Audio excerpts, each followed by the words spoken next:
রাধে রাধে বন্ধুরা, good morning. সবাই কেমন আছো? আশা করছি সবাই ভালো আছো। ছোট্ট একটা মিনি ব্লগে সবাইকে স্বাগত জানাই অনেক দিন পরে।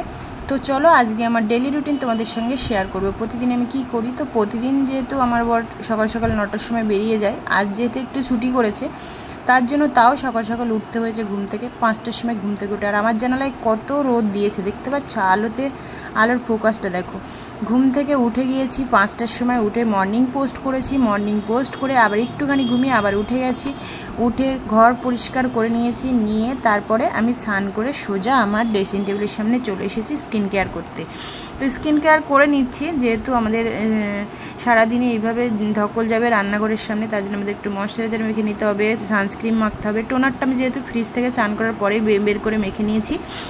তারপরে আমি এখন এখানে আমার সিঁদুর মেখে নিচ্ছি। তো মেয়েদের তো এগুলো করতেই হবে, স্নান টান করে নিয়ে আমার সিঁদুর মাখা কমপ্লিট হয়ে গেছে। আর যেই দেখতে পাচ্ছ না গেঞ্জিটা দেখাচ্ছি, এটা আমার বরের গেঞ্জি দিয়ে আমি আমার রিং লাইটটা ঢেকে রেখেছি, এখনো কভার হয়নি, প্রচণ্ড ধুলো পড়ে রাস্তা দিয়ে। আর তার মধ্যে আমি তো বিন্দি পরি, বিন্দি পরতে ভালোবাসি, তো বিন্দি পরে নিচ্ছে। আর আমি রেড নাইটি পরেছি আজকে, রেড কালারের, যেহেতু আজকে বৃহস্পতিবার, তো সেই জন্য ভাবলাম আমি একটা নাইটি পরি রেড কালারে। আমি যেহেতু শাড়ি টাড়ি পরি না, তাই জন্য আমি একটু নাইটিটা পরে নিলাম। তো তারপরে আমি সোজা ঠাকুর ঘরে চলে এসেছি রেডি হয়ে। আর এখন ঠাকুরের লাইটটাও জ্বালিয়ে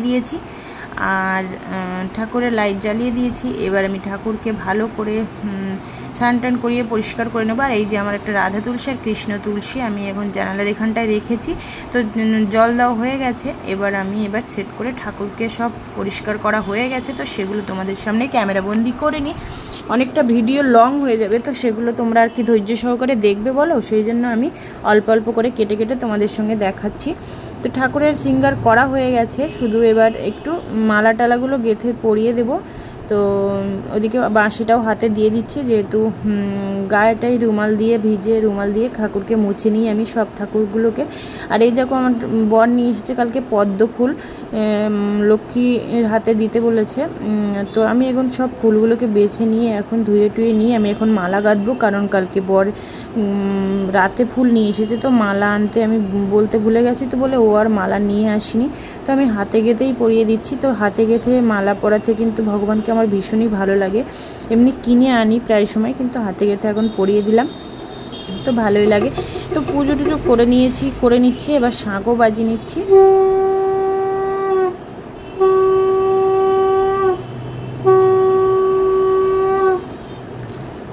কি বলো তো, দরজাটা খুলে, সামনে দরজা আছে তো বেশি খুলতে পারি না, অল্প খুলি। তারপরে এখানে ঠাকুরকে আমার পুজো করা হয়ে গেছে, সবগুলো স্কিপ করে করে তোমাদের দেখিয়েছি অল্প অল্প করে, যেহেতু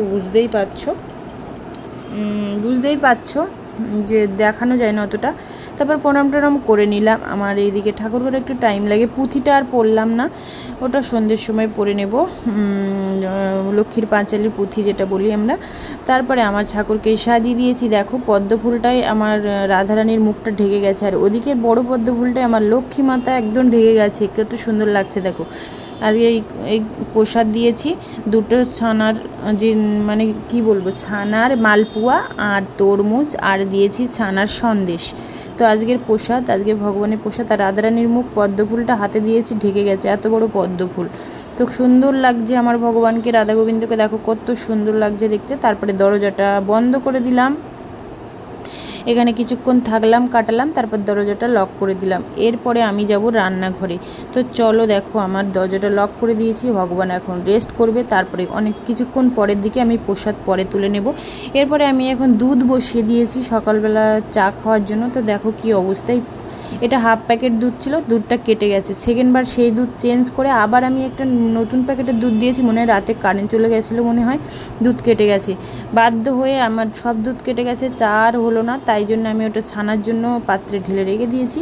এখন বরের জন্য লিকার চা করে নিচ্ছি, আমি চা খাই না, তো নিয়ে গেছে আজকে একটু খাবো, দুজনে বসে বসে ভাবলাম দুধ চা খাবো একসঙ্গে, তাও খেতে পারলাম না। এদিকে চা হয়ে গেছে, চালটাও আমি ধুয়ে রেখে দিয়েছিলাম, আর এখানে দেখো চালটাও আমি বসিয়ে দিয়েছি ভাতটা। তো এটা ভাতটা হতে থাকুক, আর আমি ততক্ষণে চাটা রেডি করে দুজনে মিলে খেয়ে নেব। বড় ঘরে ডেকে ডেকে তাকে তুলতে হবে এখন। এই যে বরের জন্য ছোলা বাদাম, আমার জন্য বিস্কুট। তা কিন্তু পরে 2 প্যাকেট বিস্কুট বর খেয়েছিল। আর আজ এবার বিস্কুটটা আমার গুড ডে না, মেরি না, এবার হচ্ছে একটু ক্রিম বিস্কুট এনে দিয়েছিল। আর আমি বিস্কুট খেতে সবাই জানে অনেক ভালোবাসি, আমি তো 2-3 প্যাকেট একসঙ্গে খেয়ে নিই। আজকে তো দেখলাম একটাই প্যাকেট নিয়েছি তোমাদের সঙ্গে, যেহেতু আমার বিস্কুটের প্যাকেটটা প্রায় শেষ হয়ে যাচ্ছে, আর 4টে মাত্র বিস্কুটের প্যাকেট আছে। তো সেক্ষেত্রে আমি একটু লাল চা খেয়ে নিচ্ছি। আর আমার ক্যামেরা যতক্ষণ এখান থেকে না যাবে বর উঠে খাবেই না। তো চলো আমি চলে এসেছি, বর ততক্ষণে চাটা খেয়ে নিক। আর এদিকে মুগের ডাল সিদ্ধ বসিয়ে দিয়েছি, এখন ডালটা হতে থাকুক সিদ্ধ। তার মধ্যে আমি এখানে কলমি শাক ভাজা আর আলু পোস্ত করবো, তা আলুটাকে কেটে রেখে দিয়েছি, এখনও ধোয়া হয়নি। তার মধ্যে বরকে বললাম আমার একটা রিলস বানিয়ে দাও এরকম করে ধরে ধরে, তো এটা দ্রুত করে দিয়েছে একটা রিলস, ওটা পরে দেখতে পাবে কী গানে, তো করে নিলাম। তারপরে এদিকে আমার একটা আম ছিল কাঁচা, তা পেকে গেছে, মিষ্টি মিষ্টি হয়ে গেছে, তাও আমি আমডাল মতো করে নিলাম। এদিকে যে শোকেসটা আমি রং করছিলাম, একদিন দেখাচ্ছিলাম, সেই শোকেসটার আমার রংটা কেমন হয়েছে অবশ্যই জানিও। শোকেসটা রং করেছি আমি। তারপরে এদিকে আমার আলু পোস্তটা করছি, ফার্স্ট টাইম আলু পোস্ত বানাচ্ছি। আলু পোস্ত খেয়েছি, কখনো আমি নিজে বানাইনি, তো কালকে আমি ইউটিউব দেখলাম, তারপর আলু পোস্তটা বানালাম। একটু রাড হয়েছে কেন বলো তো, টমেটো দিয়েছি তাই। তো চলো আমার সব রান্না প্রায় কমপ্লিট হয়ে গেছে আস্তে আস্তে করে। আর এদিকে আমি গ্যাসটা সব পরিষ্কার করে নিচ্ছি, দ্রুত করে নিচ্ছি সব কাজবাজ। আর অনেক গরম হয়ে গেছে, আর আমার বড় গরম লাগছে। আর এদিকে আমার বড় উঠেও গেছে, আর ওই সাইডে একটা ঘরে কাজ করছে। তো চলো আমার মতো আমি সব কাজ কিন্তু ঝটঝট করে নিয়েছি। এভাবে আমি সারাদিন করি, আর দুপুরবেলা ফ্রি থাকলে একটু সেজেগুজে ভিডিও করি, তারপর লাইভে আসি। এরপর আমি সব কাজ সেরে আমি ফ্রেশ হয়ে ঠাকুরের প্রসাদটা তুলে নিলাম।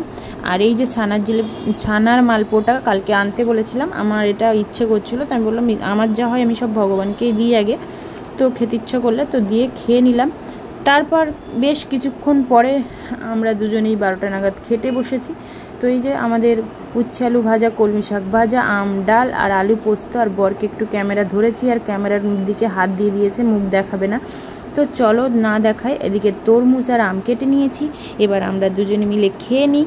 আর তোমাদের বাড়িতে আজকে নিরামিষ, আমাদের তো বৃহস্পতিবার শনিবার করে নিরামিষ। আমার বর আমি জোর করে খাওয়াই, আমার বর মাছ মাংস খেতে পছন্দ করে। তারপর খেয়ে নিচ্ছি। তো আমরা এই নিরামিষে পথ আমার রান্নাবান্না সকাল সকাল তো আজকে স্নান হয়ে গেছে, আর আমার বর চান করবে আজকে বাড়ি থাকলে 4টের সময়। তারপরে এখন একটু ঘরে আসলাম, এসে ফ্রেশ হয়ে নিয়ে এবার একটু ঘুম দেবো। তো ঠান্ডা জলে মুখটা ধুয়ে এসেছি, পুরো শান্তি লাগছে, এবার একটু ঘুম দিয়ে নেব। আর আমি গরমে খাটের নিচে শুয়ে পড়ি, আমার বর খাটের উপর বসে ফোন করছে। তারপর ঘুম থেকে উঠে দেখি পুরোই সন্ধে হয়ে গেছে, তো এবার সন্ধে টন্ধে দেবো, চলো আবার দেখা হচ্ছে। তারপরে এখন এই ঘুম থেকে উঠে পুরো স্নান করে ফ্রেশ হয়ে আসলাম, এবার সন্ধেটা দেব। আর এতটা গরম দেখো, আমার তুলসীর মালাটা গলা চুলকাতে গিয়ে ওই যে মুখটা আছে না, মুখটা ছিঁড়ে গেছে, তো এইভাবে এখন ঝুলিয়ে রাখতে হচ্ছে। যেহেতু এখন মায়াপুরে তো যাচ্ছি না, তখন মায়াপুর থেকে তুলসীর মালাটা নিয়ে এসেছিলাম, অনেক সুন্দর অনেক ভালো, আর করে পরেছিলাম।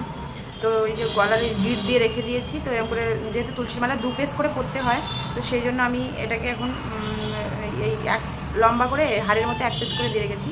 তো আমি নাইটিটা পরে নিয়েছি, আমার স্নান করে আমি এখন সন্ধ্যেটা দিয়ে নেব, তারপর তোমাদের সঙ্গে দেখা হচ্ছে। তার মধ্যে দেখিয়ে দিই, এই দেখো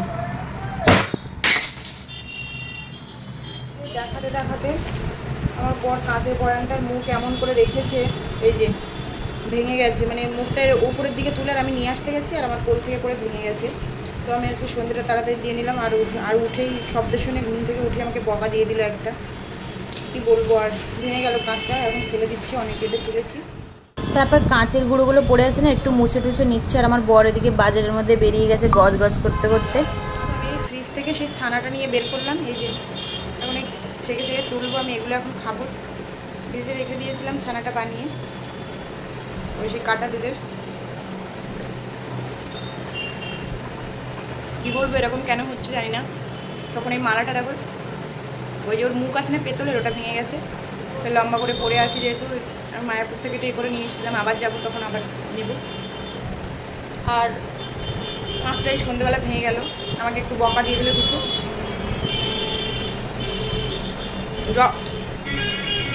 যখন যা খাবে মুখটা ঠিক করে আটকাবে না, আর আমি নিয়েছি তো হুমচিকাল এভাবে ভেঙে গেছে। তারপরে এখন আমার বর সন্ধ্যেবেলা গেছিলো বাজারে, তো নিয়ে এসেছে টক জল, ফুচকাটা এই পাত্রেতে ঢালো। তো এখন ছানা তো খাচ্ছি, আবার একটু ফুচকা খাবো। আমি সেরকম টক জল দিয়ে খেতে পারি না, তো বর বেশি খাবে, আমি অল্প খেয়ে নেব। দেখি তো আলুটা কেমন মাখা হয়েছে, মনে হচ্ছে ভালো দেখতে হয়েছে।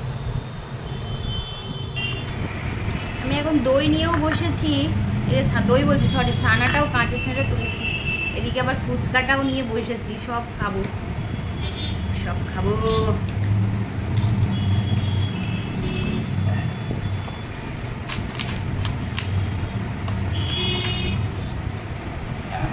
ভালো টেস্টি বানিয়েছে,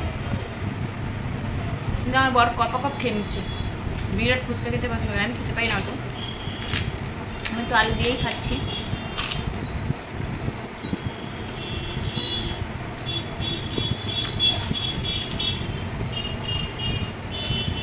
চলো টাটা, ভিডিওটা এই পর্যন্ত। ভালো করে ভিডিও করো, হ্যাঁ ভালো করে ভিডিও করো। চলো আসো এই পর্যন্ত ভিডিওটা। আর ও বলছে ভালো করে ভিডিও করো, ওদিকে সাবার করে দিই, বুঝতে পারছো কেমন? আজকে এই পর্যন্ত। তো সারাদিন আমি এই করি, যদি বাড়িতে আজকে আছে বলে, যদি না থাকে তাহলে আমি ঘুমাই না, একটু লাইভ টাইপ করি, সুন্দর টন্দর দিই, তারপরে এরও লাইভে ঘুরে বেড়াই। আজকে সারাদিন ফোনের কারণ পাশে সময় দিতে পারিনি, কালকে থেকে আবার দেবো। তো এইভাবে সারাদিনটা কেটে যায়। আমি একা যখন থাকি তখন ভিডিও করা থেকে শুরু করে এর লাইভ, ওর লাইভ, আমার লাইভ, এইভাবে টাইম কাটে ঘরে কাজ টাজ করে নিয়ে। আর সন্ধ্যের সময় আমি অন্য কিছু খাই না কখনো, ফল টল থাকলে খাই, আজকে এসেছে বলে এনেছে। তো আজকে এখানে শেষ করছি, টাটা। ভালো হলে অবশ্যই একটা লাইক করে দিও।